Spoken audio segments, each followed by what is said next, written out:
Oi? Você vai voltar pro casamento? Não. Minha mãe, ela parou Ah, aqui e ela tá me esperando ah, para eu levar ela pra pra ir em casa outro dela. lugar. É. Ah, entendi. Não, já que acabou tudo. Então a gente hoje vai fazer um papo sobre o tema e forma relacionado à dança.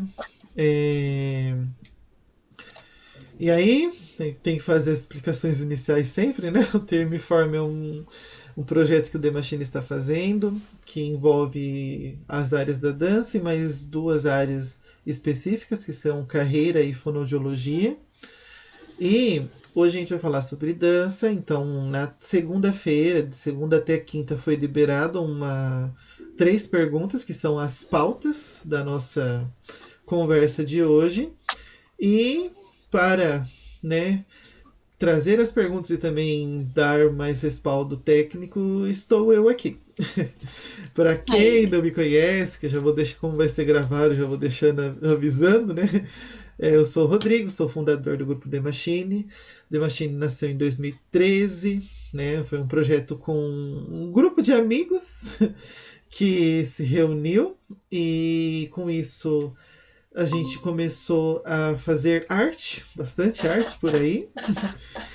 E é, eu estou na área de artes desde 2006, né? Eu entrei no balé clássico com 9 para 10 anos, eu acompanhava a minha irmã nas aulas e aí a professora falou: "Ah, por que você não faz também? Você fica aqui esperando 1 hora e meia, pelo menos você se movimenta." É. E com isso eu fui fazendo. Em um ano eu já entrei para intermediário. Nesse intermediário eu já comecei a ser assistente, né, da professora na época do balé de adulto. Então eu tinha 11 anos, a turma era de 15 a 29 e eu já era assistente dessa turma.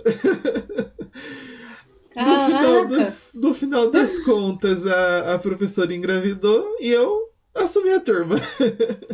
Ah, mentira! Com quase 12 anos eu assumi uma turma de balé adulto e eu, assim, essa turma, ela parou no em outubro do ano passado. Eu tô com eles desde lá até aqui. Mesmo quando eu mudei para uma cidade mais longe, eu continuei dando assistência, mas eu tô com essa turma há muitos anos já. Ah, que legal. E e aí eu comecei a fazer, não entrei, não fiquei só no balé, claro. Dentro do balé eu sempre ficava vendo quando a gente tinha peça de alguma apresentação, eu olhava todo o geral, eu já gostava muito de gerenciar. Então, cenário, figurino, pessoal, equipe, alimentação, logística. E fui fazendo outros estilos de dança. Então fui para hip hop, depois fui para danças tradicionais, tanto asiáticas quanto egípcias. Comecei a mediar um pouco as coisas. Depois eu me encontrei no balé contemporâneo e no moderno, né? Com o Rubem Terranova, que é um excelente professor. E comecei a querer ter muito mais interesse por expressão corporal e por fazer coreografias que refletissem as letras das músicas. Então, com um interesse maior no inglês, eu pegava as músicas em inglês, traduzia elas, entendia o que o cantor queria transmitir, e aí eu criava as coreografias com toda a técnica, todos os gestos, né, todo o gestual, em cima disso. Então foi assim, uma coisa que bombou muito uma época e eu comecei a ser referência nesse caminho aqui em Campinas, né, de pegar uma coreografia e transmitir ela de uma forma mais verdadeira e mais condizente com o que estava sendo dito, né? Então foi um processo bem legal. E desde então estamos aí, dançando aqui, dançando ali, o grupo The Machine entrando onde pode. Da E hora, meu. Nossa. é uma história bem louca. É um rolê legal, gostei. Nossa, muito Aí, legal mesmo, Rô. Eu nem imaginei, desde os 15 anos, né? desde os 11, né? Ele 10. falou 11? Desde os 11 eu dou aula. Desde os 11 eu sou um professor, né? Brincava de Caramba, boneca com meu. 10 anos. Eu nem Tô nessa percebi. também, não fazia É. nem. Nossa, menino. Ai, que legal.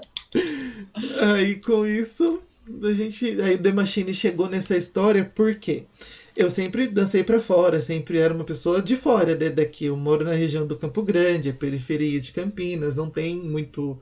Até agora é uma região que está crescendo, mas na época não tinha nada, nada, nada, nada. E Mas quando onde eu é essa escola, Rô, que você...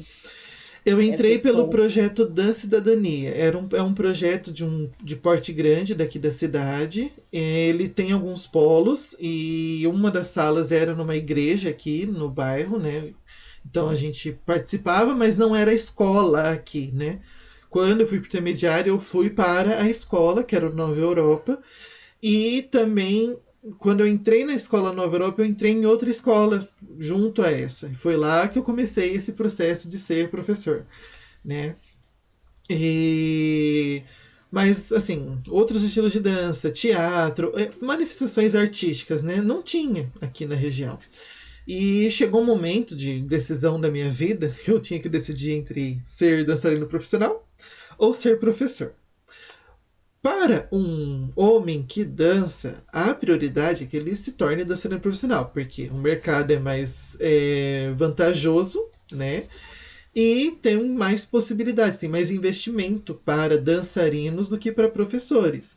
Professores, a maioria das mulheres que não conseguem se destacar na dança, elas acabam sendo professores, né? Acabam indo para essa área. Então, é um mercado que eu teria maior concorrência, possibilidades seriam mais escassas, e aí a instituição que eu estava, na época, a escola que eu estava, falou: então já que você não quer ser dançarino, você também não vai ser professor. A gente não vai continuar investindo com você dentro aqui da escola só para dar aula. Para nós não é vantajoso, porque, né, quando uma instituição indica você, ela também ganha, tem todos uns processos burocráticos ali, né? E foi quando eu parei de ir para a área profissional em dança, e foi quando eu comecei a ir para a área de administração, e eu comecei a fazer da dança um projeto próprio, né? Uma coisa bem altruísta. Então eu trouxe para cá. Trouxe para o bairro, eu ia na igreja, que eu participava bastante da igreja católica, então toda festa, toda coisa que tinha alguma coisa com dança, com teatro, eu tentava enfiar para poder pegar tudo aquilo lá que eu aprendi no profissionalzão e trazer para um lugar que não tinha esse acesso a toda essa parte técnica, né? Então, com isso que, no final das contas, na escola também, né, que foi onde o grupo da Imagine nasceu, na minha escola, a gente começou a galerinha do mal, assim, todo mundo, toda vez que tinha alguma coisa de relacionada à arte, é o Rodrigo e a galera dele, é o Rodrigo e a Eu galera também. dele. E, no fim das contas, chegou no último ano, a gente falou: então a gente vai fazer o The Machine mesmo? Então vamos.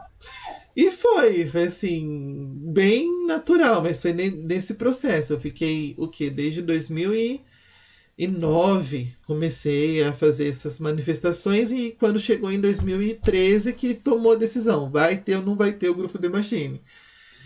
Então foi bem legal, assim, foi trazendo pra cá, né? Depois, claro, depois que a gente começou com artes, passou pra educacional, porque eu precisava preparar as pessoas que estavam no grupo, né? Uhum. Se eu ficasse só ensaiando eles, né? Eu vou ficar só ensaiando vocês, vamos fazer as peças que eu tô mandando fazer, que eu tô organizando. Eu não ia ter uma equipe, não ia ter caminhos que essas pessoas seguissem, eles iam continuar fazendo por hobby. E no final das contas, quando a vida decidisse que não era o momento deles, eles iam embora. E era uma coisa que me preocupava muito, né? Porque eram meus amigos e eu não queria prender eles ali num compromisso comigo, e no final das contas eles não avançarem na vida, na carreira deles. E foi quando eu comecei: você tem interesse mais em figurino, então vamos fazer vou arranjar um curso de costura para você, vamos arranjar oportunidade de você trabalhar com moda, curso no Senac.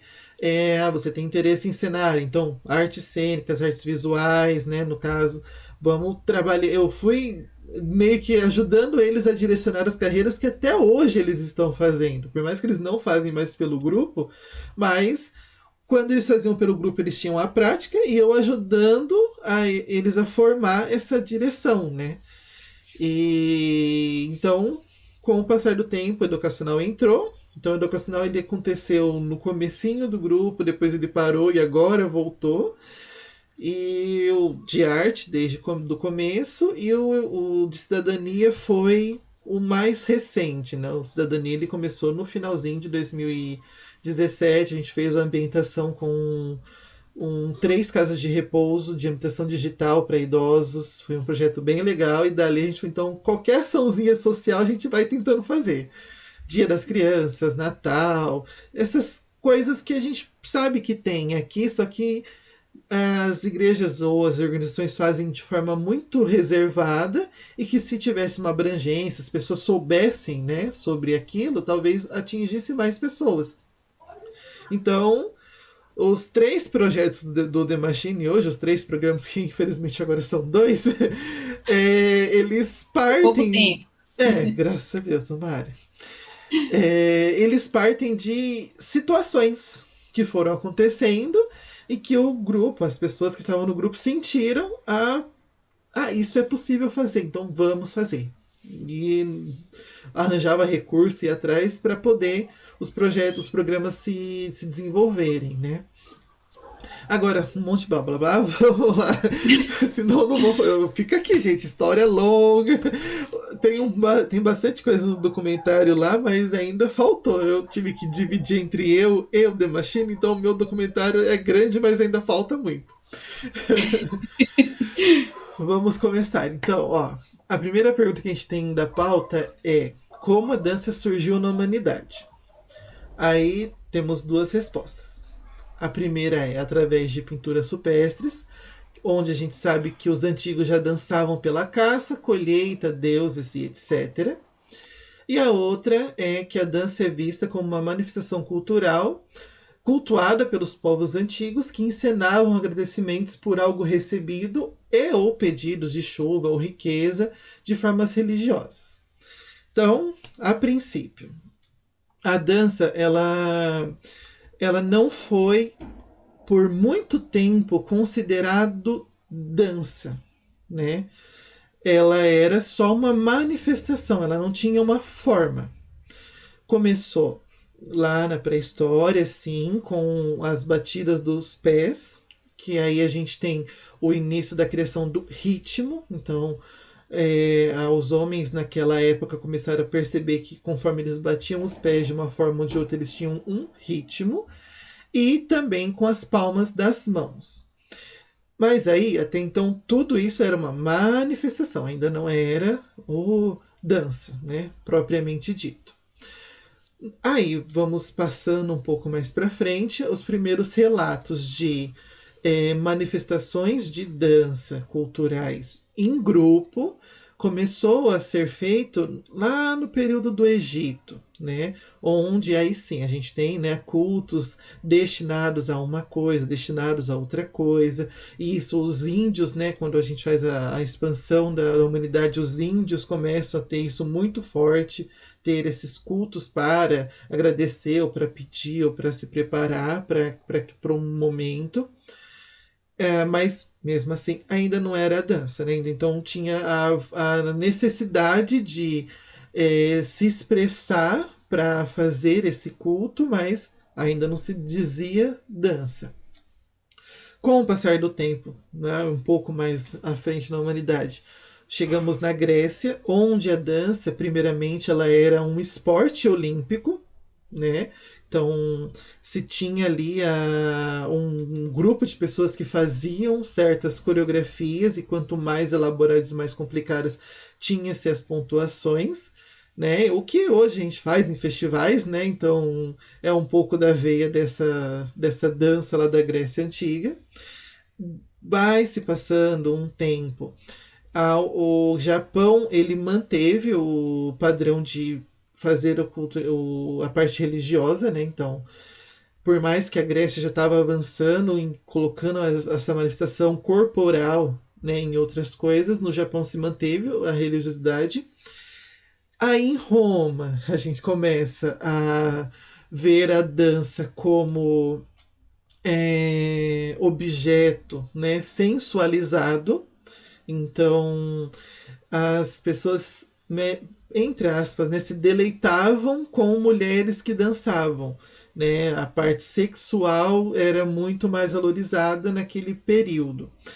E só no século XVI que nós começamos a ter registros de dança, né? Então, olha, esses são os passos, como a gente tem com o balé clássico, né? Esses são os passos, as posições, e a construção desses passos e posições você forma uma coreografia. Aí você começa a ter estilos como danças para casais, tá? Valsa, tango, danças em trio, danças em grupo. Então, a gente tem um caminho extenso, né, até se tornar dança em si. E aí, nesse período, já se tem a separação, né? Então, se antes pisar no chão e bater palma era dança, hoje, nesse período, pisar forte no chão era dança e bater palmas começou a se tornar música, né? Então, teve a diferenciação do que era som e do que era ritmo. Por mais que hoje a música também precise de ritmo, mas o ritmo começou a se tornar mais característica principal da dança, né? E hoje também, com a evolução, até mesmo a gente está num período que a dança não precisa mais ter ritmo, né? Tem algumas manifestações que não exigem mais o ritmo para se dizer que é uma dança. Então é até engraçado, né? Se essa é a característica principal, como que a gente está conseguindo expandir isso para além da característica principal, né? Alguma pergunta sobre a primeira pauta? Dúvidas, sugestões? Pensamentos? Não, Por enquanto, tranquilo. não. Acho que a dança meio que voltou a ter esse lance mais sensual, né? Antes tinha mais técnica, hoje em dia, tipo, do 2021 mesmo, ela voltou a ser um pouco mais sensual do que técnica. Não tem parece que ela teve um momento de pausa e agora ela tá voltando a trazer essa sensualidade de novo, né? E Sim, eu acho que depende da música também, né? Também. Com a música que é tocada, a dança se torna mais sensual mesmo, né? Automaticamente, né? Eu acho que quando e depende do público também, né? A Depende pessoa do que público. faz a coreografia, que está interpretando ali, dançando, ela sente, né? Então, até onde ela pode ir, né? Até o quanto sensual ela pode ser, né? Eu acho que é bem assim. sim. É uma coisa até engraçada. Assim, a gente está nos papos de gerações, né? Então, assim, a geração antes da nossa não tem um hábito tão grande de dançar, né? Verdade. Se a gente vê nossos pais, eles vieram de um período que eles não se divertiam tanto assim. As coreografias eram meio padronizadas, era aquilo ali, né? As Dois pra lá, dois danças. pra cá. Dois pra lá, dois pra cá, os famosos flashbacks. Se você vê as danças de flashback, é uma coisa muito sincronizada, né? Então, é aquela sensação de repetição. Com a nossa geração já teve uma diferença. A gente começa a ver que cada um começa a fazer o que gosta e se identifica com aquele estilo único. E não, a geração anterior era por época. Então, teve a época do Eurodance. Então, tudo era Eurodance. Todo mundo dançava as mesmas músicas. Passou para aquele funk 2000. Todo mundo dançava os funk 2000. Sim. Não tinha, assim, alguém que não dançava. Aí passou desse período, começou, não, mas agora eu quero dançar mais sertanejo. Eu quero dançar mais funk. Então teve abriu uma diversidade, né, cultural muito grande, claro. E com isso as pessoas também começaram a identificar a dança como algo que pode trazer um bem-estar, né? Que é até mesmo pauta da nossa segunda pergunta aqui. Mas eu tenho assim uma coisa muito clara comigo, por exemplo, a minha família. As nossas reuniões, quando eu era criança, não tinha música nenhuma. Nenhuma, assim, pra não falar que não tinha o som da televisão domingo tocando com Domingo Do Legal. Domingão do Faustão ali. E era isso. Com o passar dos tempos, hoje, nos últimos encontros que a gente tem em família, não consegue ficar sem música. Sempre joga alguém lá, bota a playlist de alguém no fogo para poder falar se gostando, gostou, não gostou. Mas tem aquele momento de ter as músicas, de ter aquele espaço agradável, né? Um som agradável que desenvolve até mesmo a comunicação com as pessoas, né? E as danças também, claro, né? Dentro disso, as pessoas se divertindo, dançando. A gente não tem muita gravação de pessoas dançando antigamente. Hoje, nossa, Hoje todo todo final de mundo, né? semana tem uma história diferente. É Mesmo verdade. nessa pandemia. O que mais bombou foi justamente isso, né? O TikTok trouxe isso, o YouTube trouxe isso, todo mundo começou a dançar e virou febre. E é até bom, né? Se torna mais inclusivo, já se torna um pouco mais aberto do povo tirar também esse preconceito de cima da dança, muito bom. Sim. E faz com que a dança não seja mais vista como algo muito restrito, né? Porque, se você quer dançar, você vai fazer balé. Que era um pensamento antigo, né? Uhum. Você vai fazer. Aí chegou naquele momento. Então você não tá fazendo balé, então vai fazer um hip hop. É o caminho era um caminho natural, né? Você fazia balé por um tempo, depois você fazia o hip hop, os meninos já iam direto pro hip hop. Mas era ali, parava ali, você não tinha carreira, você não tinha ideia, você não. As pessoas não viam o seu trabalho como algo que fosse valer a pena, né? Num Uhum. futuro. E hoje já não, os criadores de conteúdo, a maioria sabe dançar, ou pelo menos, né, sabe que precisa fazer aquilo para atrair aquele público, então ele vai buscar se aprimorar nos estilos e tudo mais, e isso faz diferença, né? Até mais pra gente que tá, né, ancião na dança, a gente fica olhando assim, Ou tipo, caraca, poderiam estar dançando melhor? Poderiam, mas estão dançando. Fim da mas estão história. dançando, tá valendo. Tá É bem valendo. isso. No começo eu fiquei meio assim, sabe? Aquele meio. Como se fosse um ciúminho, sabe? Mas realmente, cara, tá dançando, tá valendo, então deixa, é exercício, alguma coisa boa, deixa aí. Exatamente. Então já vou pegar no gancho para a segunda pergunta aqui. A segunda fala sobre quais os benefícios que a dança promove. Então, nós temos duas respostas também. Além de ser uma excelente forma de se expressar, ela contribui positivamente com a saúde orgânica e mental. E desde a liberação de hormônios, que promove a sensação de prazer até perda de peso. A dança faz bem até para quem está assistindo, porque, né, faz a pessoa ter vontade de cair na dança também. E Uhum. é basicamente isso, né? Agora, trazendo um caminho um pouco mais técnico, né? A gente tem três amplitudes para os benefícios da dança. Então, são benefícios físicos, sociais e emocionais, né? Então, a gente vai falar um pouco sobre cada um deles agora. A questão dos físicos, né? A gente tem a questão deles promoverem essa perda, né, de calórica generalizada, né? Querendo ou não, a academia a gente tem exercícios para perca específica, mas na dança a gente tem uma perca generalizada, ainda mais aquelas que a gente consegue utilizar a expressão, né?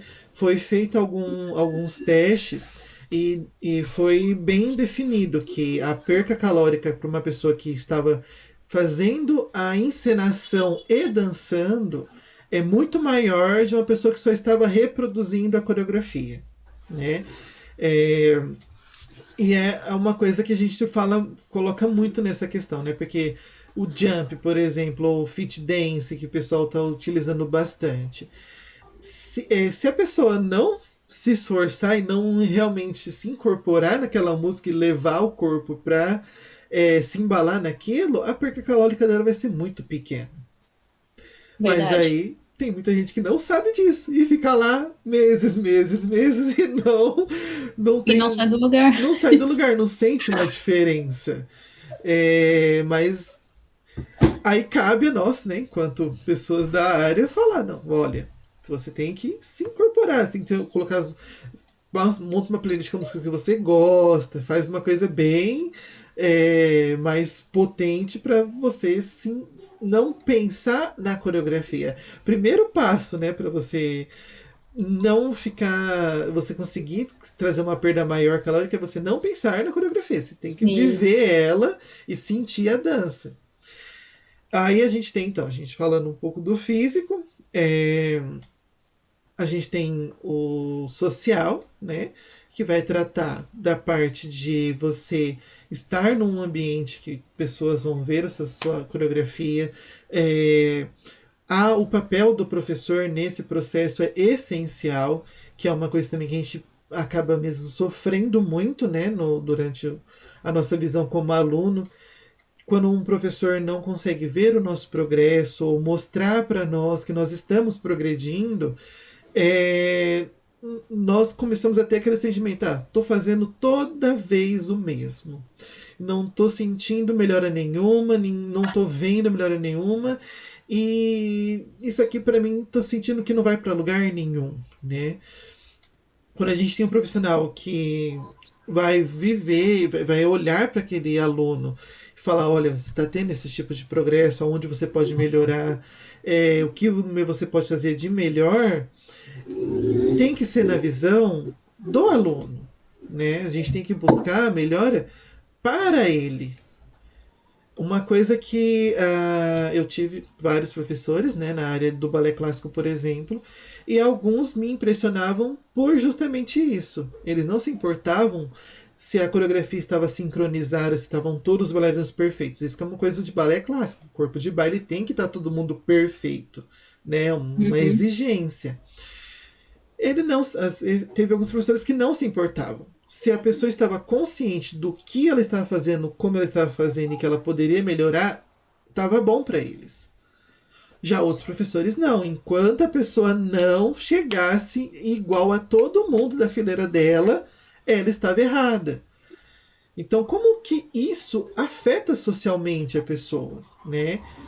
Afeta muito negativamente. Ela vai se sentir inferior aos outros, ela vai se sentir desleixado, vai se sentir mal por não estar conseguindo alcançar aquele objetivo da perfeição, que nunca será alcançado. Sim. Basicamente a resposta é única: nunca será alcançado. Ainda bem, né?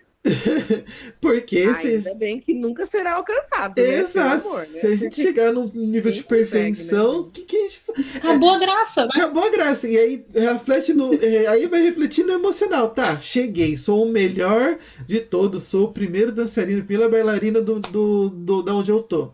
E agora? O que eu tenho para melhorar? Para onde eu vou? É verdade. É Pra onde verdade. eu vou? Aí você fica naquela situação. Você é o principal. Você tem que dar exemplo para muitos, mas mesmo assim você ainda não é exemplo para outros. Se você for para um Sim, lugar sim. diferente, talvez você seja ninguém nesse outro lugar. E isso vai mexendo com o nosso emocional, né? Eu mesmo, assim, eu tenho uns relatos muito doidos de experiências como professor visitante em muitas escolas. Mas um que eu guardo, assim, com muito carinho foi um que eu tinha dado aula há 2 anos numa escola, aí eu parei de dar aula lá, por N motivos. E aí eu comecei a ser convidado para só ministrar a visita. Então eu ia e começava a dar algumas aulas aqui e ali só para manter o vínculo.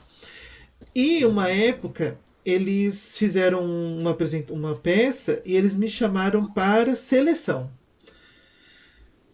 E até então, quando eu ia para as visitas, para ministrar essas aulas básicas assim, eu era um ninguém lá. Depois dos 2 anos que eu fiz, eu chegava lá, só tô dando aula ali naquela turminha. No dia que eles descobriram que era a minha pessoa que ia fazer a seleção das personagens, né, das pessoas dentro da peça, quando eu cheguei lá, eu era outra pessoa. Eu acho que quase estenderam o tapete vermelho.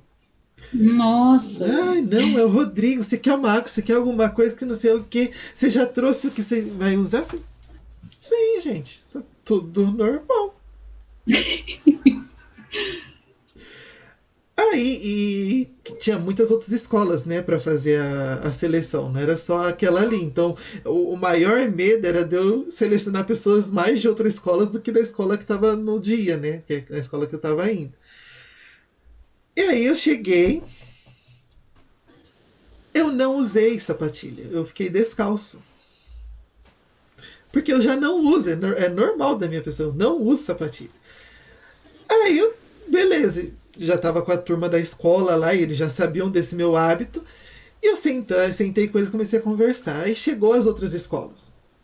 E eles acharam que eu era só mais um aluno ali, e um aluno que não tinha sapatilha, e ficaram horrorizados, tipo...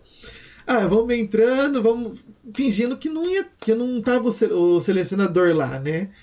Uhum. E eu conversando numa boa, falei, então, gente, vamos trabalhar? Aí eles olharam assim, tipo, é você que vai selecionar a gente? Então é muito doido. Enquanto a gente fica pilhado em ser o melhor dentre todos, ou querer ser melhor que o outro, porque existe isso, infelizmente, né? Em vez das pessoas quererem se ajudar, tem umas pessoas que querem ir além do que os outros. As pessoas, a gente tem que viver isso, né? Que, olha, cara, eu estou aqui, eu tenho que fazer o melhor aqui até onde eu posso. Não adianta eu querer fazer dieta maluca, não adianta eu querer me matar, não adianta eu querer prejudicar outras pessoas ou julgar outras pessoas pelo que elas são, estão ou que estão fazendo, sendo que no fim é eu por mim, né? Eu estou aqui por mim, porque eu quero continuar aqui. Enquanto eu estiver me sentindo bem, fazendo o que eu tô fazendo com a melhor dedicação que eu puder, tá ótimo. Não, é isso mesmo. Não tem aquela preocupação. Isso mexe muito com o emocional, muito, e principalmente com o mental, né? Ainda mais, como eu tenho a base maior no balé clássico, tem a situação, né? Das meninas que começam a menstruar, né? Então elas estão lá no balé, magrérrimas, anos no balé. Começou a dar liberação hormonal, começa a engordar aqui, crescer ali, aumentar lá, e as medidas já não são as mesmas, e elas começam a ficar doidas, porque elas têm que voltar naquele padrão seca, magra, reta, e não conseguem mais. E isso vai acabando com o psicológico delas, a ponto de elas sentirem que não valem mais nada, sendo que elas estão há anos fazendo aquilo ali, né? Sim. E uma coisa que das escolas que eu vivenciei, uma que foi muito bacana, foi justamente o acompanhamento psicológico, né? Não era uma coisa opcional, era obrigatório. Todo mundo tinha uma vez no mês que falar com a psicóloga selecionada. Fim da história. Não tinha conversa, não tinha, não, minha filha não. Até as mesmas, teve uns pais, cara, que brigaram, né? Que, minha filha não tá louca, mas ela pode ficar, então vai lá antes. A conversa era essa da escola, ela pode ficar, então já que ela pode ficar, a gente vai conversar com ela antes que qualquer coisa aconteça, porque, né, existe também até implicações legais, eles podem falar, olha, menina ficou doida porque tinha que emagrecer, desmaiou, não emagreceu e não foi selecionada para a vaga que ela queria. Pode acontecer, gente. E é muito comum, né, a gente ver a pessoa, e é uma coisa assim, nossa, né, do ser humano, a gente julga pela primeira olhada. Só que até que ponto o nosso julgamento nessa primeira olhada vai realmente ser a verdade, né? O principal ponto é ver isso. Tá, então, eu já senti ali aquela energia sobre a pessoa. No meu caso com a Rosane, quando eu vi ela pela primeira vez, adorei a Rosane. E depois, quando a gente foi trabalhando junto, falei, não, agora eu tenho mais certeza ainda do que eu vi. Você mesmo também, Melissa, o dia que eu escolhi a música pra você de uma das peças, Sim. Você mandou, eu adoro. Falei, então, porque eu já senti que era sua. E falar nisso, Rodrigo, de novo, Rodrigo. É o você não sentido apresentou, dele. você não nos apresentou, eu não conheço, porque aqui tá parecendo só Lina. Aí depois você falou, Melissa, eu não sei quem é. Eu sou as Rodrigo duas. fez a As mesma duas. coisa. É que Lina É que Lina é o que eu assino como artístico, entendeu? Melissa é meu nome mesmo. Ah, entendi. E aí no grupo eu vejo um outro nome lá e de repente tá outra pessoa aqui. Eu falei, Rodrigo. É integrante. Eu achei que eu não precisava ninguém. apresentar que é integrante. É integrante. Vocês não se conversam lá? Você sabia quem eu era? Eu já tinha visto você no grupo e eu acho que eu tinha perguntado se você era uma do pessoal que trabalha no Instagram, que escreve matéria, foi uma coisa assim. Uhum. Ah, entendi. E aí eu já tinha ouvido já.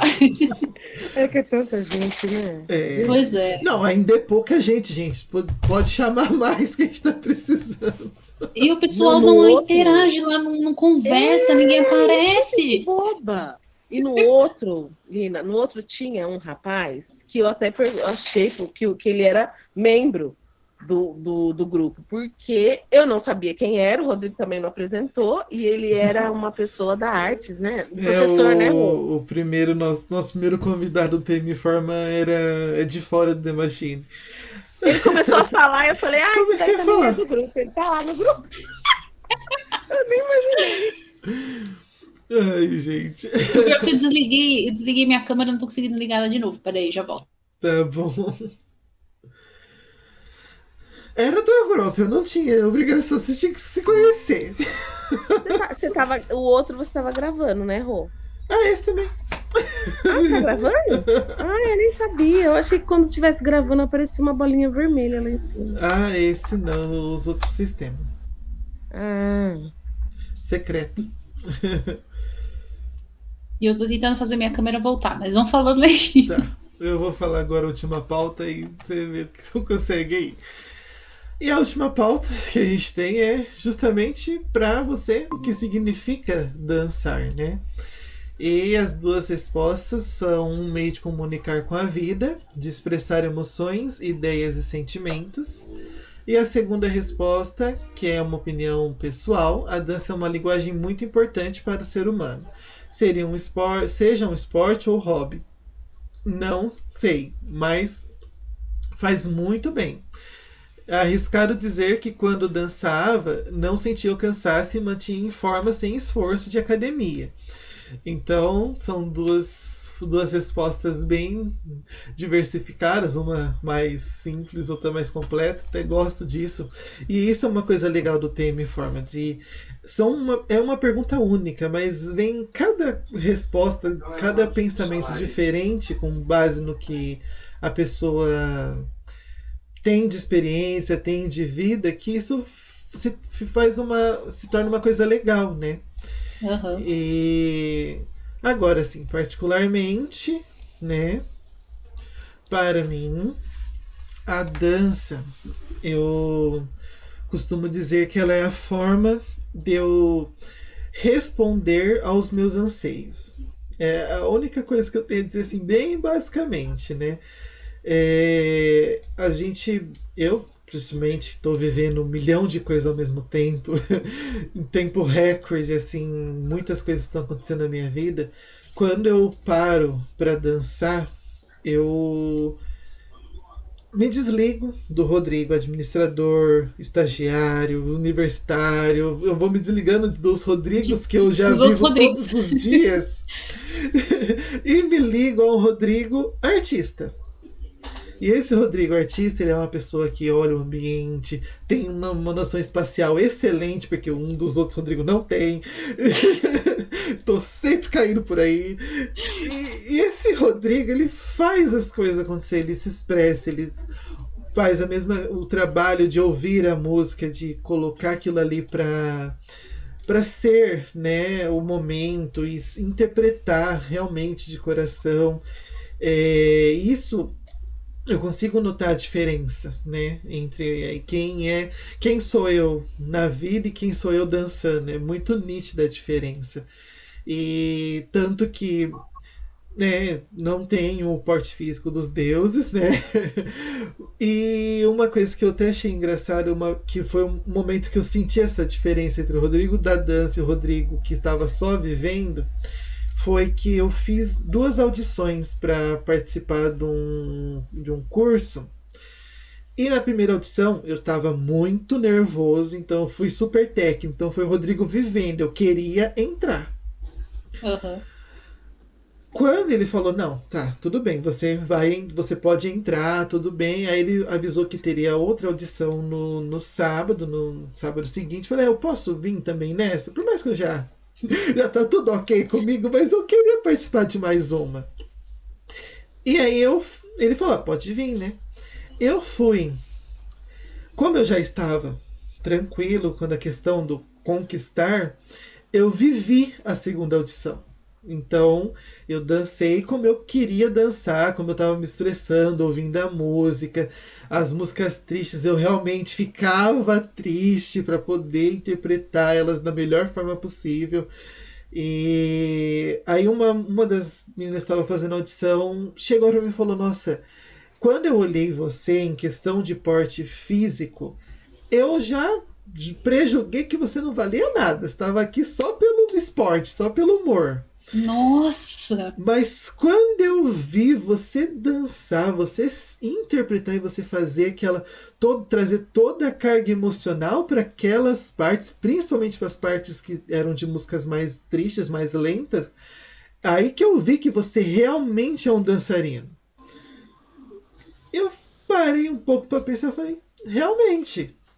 Foi aí que eu conheci o Rodrigo artista, que é uma pessoa que vive aquele momento e não uma pessoa que está vivendo o dia, né?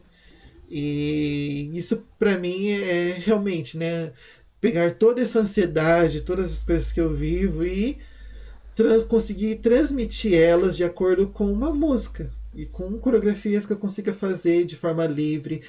Por isso que acabo criando várias coreografias, né, com essa facilidade, porque acabo vendo o que a letra diz e tentando fazer com que ela seja interpretada, né? Ela seja lida com os olhos, né? Como a gente geralmente fala na parte quando a gente fala muito de expressão corporal, é isso, a gente fazer as pessoas lerem a gente com os olhos, sem precisar falar nada. Alguma coisa a dizer sobre essa parte? O que significa dança para você, Mel? Eu estou morrendo de vontade de ver você dançar. Então, tem Isso, algumas você coreografias aí deu no. vontade, né? Tem algumas coreografias no canal do YouTube. E é o que a gente tem por enquanto, com uma excelente baixa qualidade. Excelente baixa qualidade. Mas esperamos em breve ter. Agora a gente tem recurso, mas não tem o ensaio, caraca. A gente vai conseguir. É sempre assim. Cara, eu acho que dança é exatamente isso mesmo que você falou, é se desligar de tudo. E você pode estar no pior momento, parece que ela vem para te confortar, para te dar um sopro de calma, tá tudo bem, vai passar, e aproveita esse momento, esquece um pouco do problema, depois resolve. Às vezes ele até facilita você depois a resolver justamente o problema que você tá preso. E, nossa, é muito bom, a expressão de sentimento, alívio da alma, da mente, ela é como se fosse um portal mesmo, você entra, acabou, esquece, não existe mais problema, não existe mais nada, você é 100% você é livre, você é feliz, é tudo maravilhoso. É muito bom mesmo. Ai, gente, olha, fizemos nosso horário tranquilamente hoje. Yes! Muito bom. Esse horário mais da noite, vocês estão achando que tá melhor? Acho que seria melhor, né? Acho mais fácil, porque tem mais... O pessoal tá em casa já, né? Também acho. Eu vou conversar com os próximos convidados, aí a gente negocia os encontros à noite. Tá joia. Que agora são outros convidados, mas aí a gente tem a listinha lá, tem o grupo lá a classe, né, lá no sala de aula. Não sei se, eu acho que você não entrou, né, Mel? No Google Classroom? Não, porque na primeira eu não tava aqui. Ah, não, mas aí eu vou mandar o link de novo lá no nosso grupo. Aí você entra, porque aí na segunda sai as perguntas. Elas são liberadas, elas ficam até quinta-feira. E a Beleza. semana que vem é sobre teatro. Tá joia, beleza. Tá bom, Beleza. gente? Obrigado por ter ficado até aqui. Obrigada, Rô. Nada, obrigada a você. Se vê na próxima. Até a próxima. Tchau. Até, Tchau. Rô. Até, Lina. Tchau. Até. Ai, ela me chamou de Lino, que bonitinho. Amei, tchau. Tchau.